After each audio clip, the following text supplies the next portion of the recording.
Quando você pega um copo de água, dentro desse seu copo de água, você, então, aqui dentro, tem milhões, bilhões de moléculas de água, que são aqueles dipolos que eu mostrei lá, com carga negativa e positiva.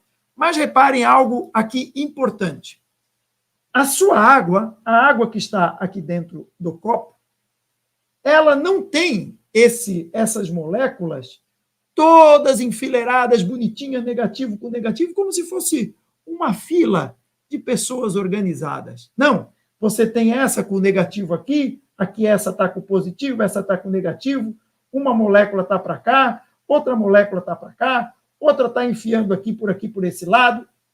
Ou seja, dentro do seu copo existe uma desorganização total das moléculas da água quando nós estamos falando de estrutura molecular. Por outro lado, pesquisas demonstram que quando a água sai de um manancial, que sai de uma fonte, lá, naquela fonte, naquela origem, todos esses arranjos estão completamente orientados e harmônicos, em simetria. Vamos entender aqui por que naquela imagem que o professor Jonas mostrou, do Masaru Emoto, você vê, quando se fala em palavras de amor, em palavras de carinho, em palavras que tragam harmonia, você vai ver geometrias, por exemplo, bonitas. Você vai ver geometrias que possuem uma coisa importante, que é a simetria. A simetria é quando você divide um objeto e os dois lados desse objeto estão em concordância. O nosso cérebro, quando olha para alguém e você diz assim, nossa, que pessoa linda, independente do seu gosto, num bilionésimo de segundo, o seu cérebro analisa padrões geométricos simétricos. E, a partir daí, ele cria uma reação e diz, isso é bonito. E por que é bonito? Porque tem simetria. E o que é simetria? É uma organização harmônica de distribuição. Por isso que naquelas fotos, aquelas moléculas, se depois você que tiver curiosidade, entre no Google e coloque lá imagens de Masaru Emoto e dê uma passada que você vai ver o curioso. Repare, divide essa imagem no meio. Olha aí o professor Jonas mostrando. Se você dividir essas imagens do amor, do obrigado, divida ela no meio. Você vai ver que o lado de cá é simétrico com o lado de lá. Agora, baixa um pouquinho, professor Jonas. Veja aí o ódio, palavras de insulto, maldição.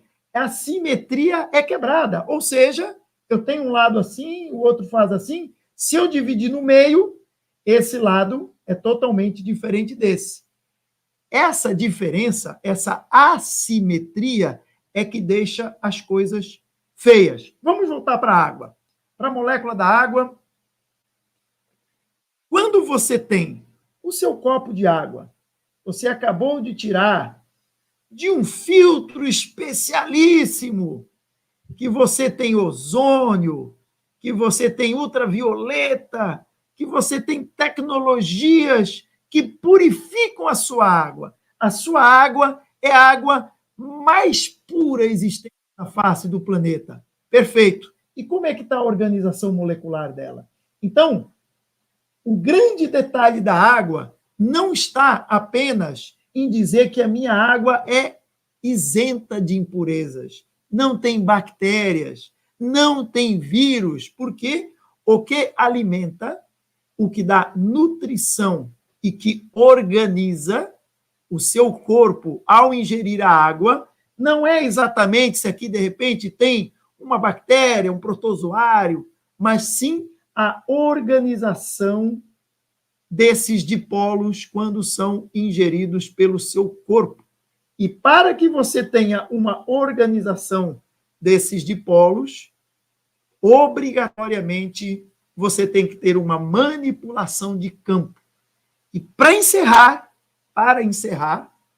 nós temos aqui 3 pilares. O primeiro pilar é a purificação. Aqui nós estamos apenas falando que a minha água é pura. Não existe contaminação. Porém, ela é assimétrica, ela é desregulada.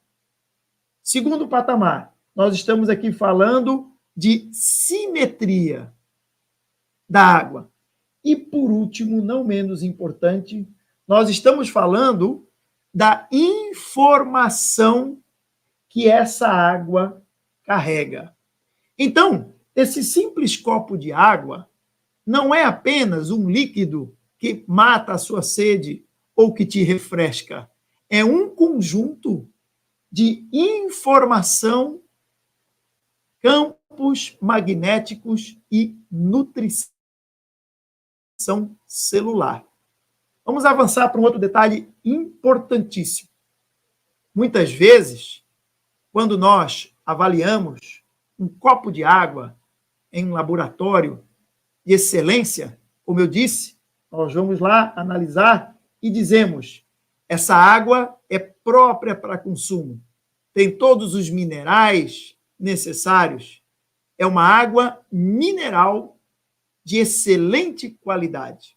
Por outro lado, essa água mineral, desde a sua fonte até percorrer todos os caminhos, até chegar lá no seu consumo, existe algo aqui importantíssimo. Lembra que eu falei que a água é uma molécula que tem a sua parte positiva e negativa? E que se a totalidade dessas moléculas não tiverem organizadas, você tem um grupo assimétrico, ou seja, deturpado, desarmônico, que irá, consequentemente, desarmonizar o corpo de quem ele está sendo ingerido. Quando a água sai lá do manancial, da sua origem, ela sai com esses dipolos totalmente harmônicos. Tudo está em perfeita harmonia. Mas essa água viaja por canos, viaja por rios, passa muitas vezes próximo a cidades, passa por postes de alta tensão. E tudo isso vai gerando assimetria na molécula da água. Então, por mais que você esteja consumindo uma água caríssima dos Alpes suíços, onde existem os certificados de garantia mais adequados, você está consumindo, sim, uma água pura, isenta de micro-organismos e com os sais minerais importantes. Mas isso que está aqui representa menos de 10% da verdadeira nutrição da água. Você não sabe como é que esses dipolos estão dentro dela, até porque essa água passou pela mão de um monte de pessoas. Então, olha a seriedade desse assunto. Vocês viram lá o trabalho do Masaru Emoto e tantos outros que hoje têm mostrando essas simetrias e assimetrias. Você comprou uma garrafa de água, de vidro, aquela garrafa linda, perfeita, que vem de fontes com os melhores selos. Mas essa água passou pela mão do repositor, pelo caixa, por todas as pessoas que manipularam. Como está aquela pessoa? Como está a energia, o pensamento daquela pessoa? Então, muitas vezes, você diz assim, não, mas a minha água vem desregulada por aqui, mas antes de ser envasada, antes de ser colocada na garrafa, nós fazemos um sistema para o controle desse dipolo. E da prateleira até os armazéns. Como fica isso? Então, em resumo, você não sabe como está a simetria desse dipolo e você não sabe qual é a informação que está guardado nessa molécula